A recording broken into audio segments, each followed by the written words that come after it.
Olá pessoal, dando prosseguimento aos nossos estudos de eletroquímica, vamos entender neste momento o que vem a ser e como é determinado o potencial padrão de redução e oxidação dos diferentes elementos químicos. Vamos entender como é construído esta tabela aqui, potenciais padrão de redução dos elementos químicos e das substâncias químicas também.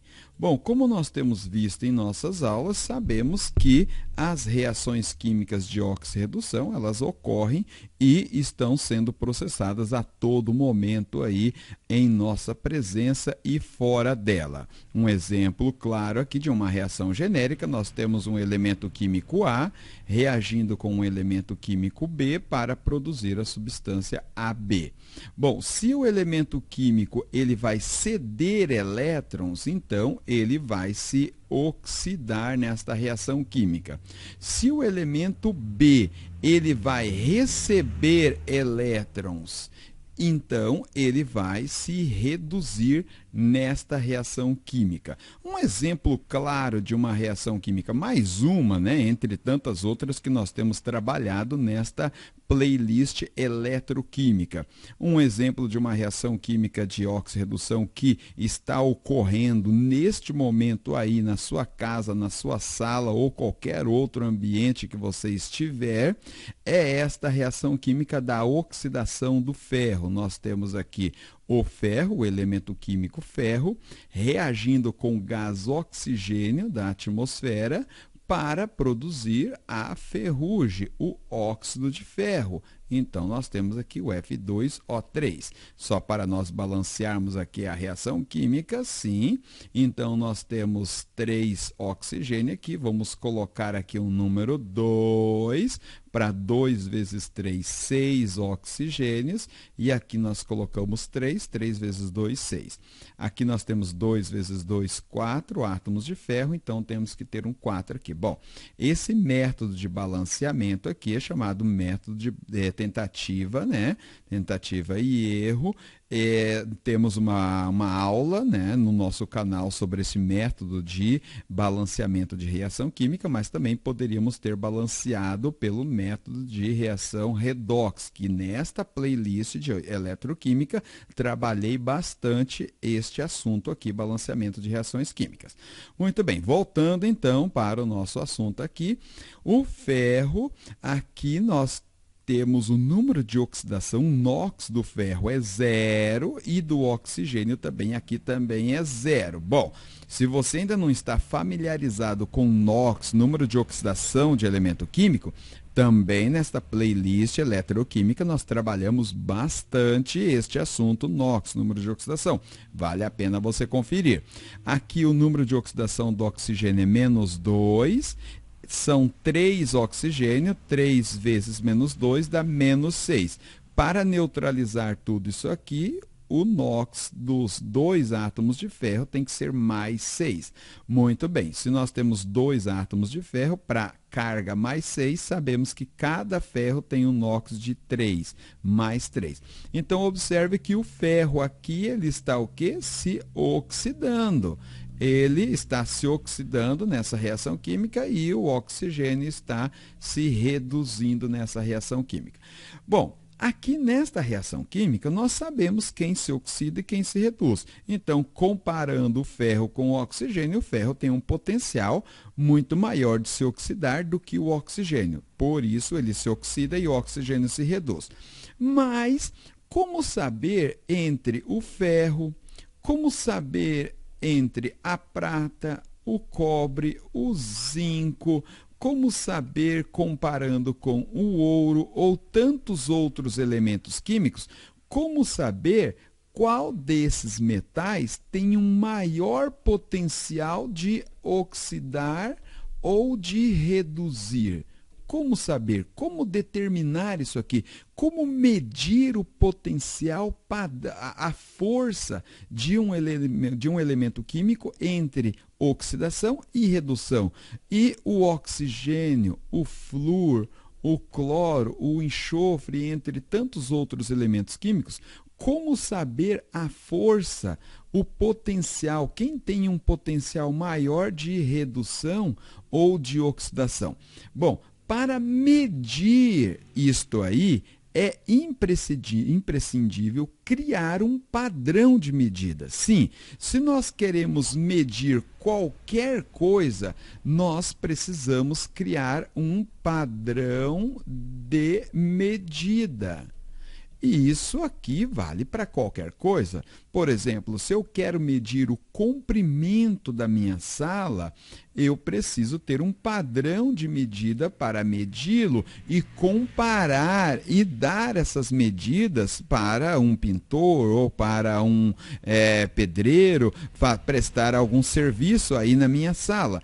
E para que eu use uma medida que também os demais usarão e fará sentido nisso tudo, eu preciso de um padrão de medida que todos usam. Esse padrão de medida foi criado por nós, seres humanos. Esse padrão de medida é o metro. Bom, podemos medir em centímetros, milímetros, quilômetros e entre outras unidades de medida, mas no Sistema Internacional de Unidades, o padrão de medida para o comprimento é o metro.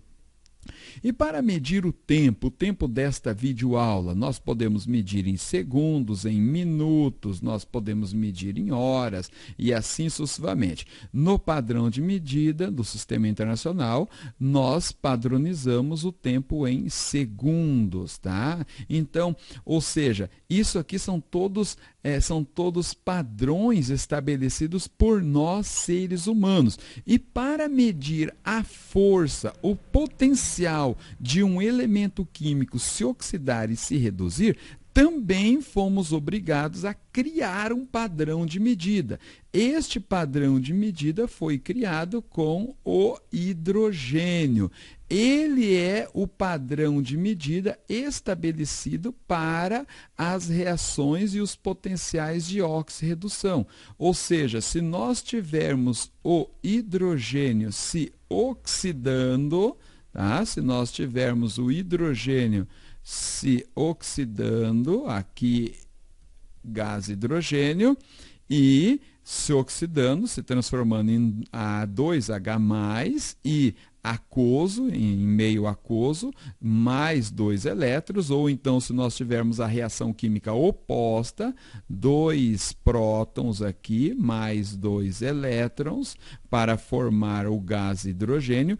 Em ambos os casos foi estabelecido que esta reação química aqui, ela tem uma diferença de potencial de 0 volts, tá? Então, se eu pegar e medir, foi estabelecido, né, que a diferença de potencial elétrico entre o gás hidrogênio e esses 2 prótons, ela vai ser 0 volts. E partindo deste pressuposto, partindo desse princípio, veja aqui como é feito. Então, nós pegamos aqui um elemento químico, então aqui está o zinco, digamos aqui esta barra aqui é de zinco, e submetemos o zinco numa diferença de potencial com gás hidrogênio.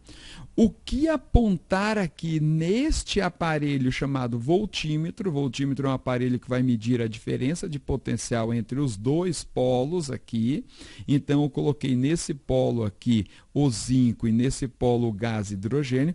A diferença de potencial acusado aqui no voltímetro de menos 0,76, o potencial de redução. Este potencial é do zinco, porque do hidrogênio nós já sabemos que foi padronizado para 0. E assim, então, é medido todos os demais elementos químicos e todas as demais substâncias. Aqui, então, nós temos esta tabela de potenciais padrão de redução, tá? Tem a tabela de potencial padrão de oxidação e tem a tabela de potencial padrão de redução, que é essa aqui. Por exemplo, vamos pegar aqui, vamos pegar o zinco. Vamos pegar o zinco aqui, vamos pegar ele aqui. Nós temos aqui o zinco, esta reação química que está desenhada nesta pilha esta pilha que nós vamos entender no próximo capítulo, pilha de Daniel. Então, nós temos aqui o zinco 2+, o zinco 2+, ganhando 2 elétrons e se neutralizando para zinco neutro. Submetendo o zinco, o íon zinco, tá? Submetendo o íon zinco com o gás hidrogênio, nós vamos ver que o potencial de redução dele é menos 0,76 volts. Ou seja, com o hidrogênio, comparado com o hidrogênio, o zinco, por acusar esse potencial negativo, espontaneamente ele não quer se reduzir, espontaneamente ele quer se oxidar. Se nós invertermos a equação aqui, colocarmos zinco e se oxidando zinco 2+, mais 2 elétrons, nós vamos ter o potencial exatamente o oposto, mais 0,76 volts. Então, como que eu vou saber o potencial de redução ou de oxidação de um elemento químico? Eu vou submetê-lo a uma diferença de potencial com o gás hidrogênio, que é o nosso padrão de medida. Então, submetendo o zinco com o hidrogênio, nós vamos ver que ele tem um potencial de redução menos 0,76 e um potencial de oxidação de mais 0,76. Se nós pegarmos aqui, por exemplo, vamos pegar aqui o cádmio. O cádmio, que é um elemento químico bastante usado nas baterias modernas aí, de lítio-cádmio. Nós vamos pegar aqui o cádmio, tá? Então, o cádmio aqui, o potencial padrão de redução dele é menos 0,40. Então, quer dizer que espontaneamente ele tem um potencial de se oxidar e vai ser mais 0,40. Vamos pegar aqui, vamos escrever a reação química aqui de oxidação e redução do cádmio para nós concluirmos esta aula e partirmos para a próxima aula. Então, nós temos aqui o cádmio, ele neutro, e aí ele vai perder elétrons, perde 2 elétrons, e aqui estão os 2 elétrons, submetido com o gás hidrogênio, nós vamos ver que esta reação química de oxidação do cádmio, ela é espontânea e o potencial dela é de 0,40 volts. 0,40 volts é o potencial de oxidação do cádmio. De redução é o oposto, né? E aí vai inverter aqui para menos 0,40. Muito bem, então, assim é construído essas tabelas, assim é determinado o potencial padrão de redução e oxidação dos elementos químicos, bastante importante para nós partirmos para o próximo capítulo, que é nós vamos entender a pilha de Daniel e o cálculo do potencial padrão de uma célula galvânica, que é o tipo de célula, o tipo de pilha que gera energia elétrica. Muito bem, te espero no próximo capítulo. Um abraço.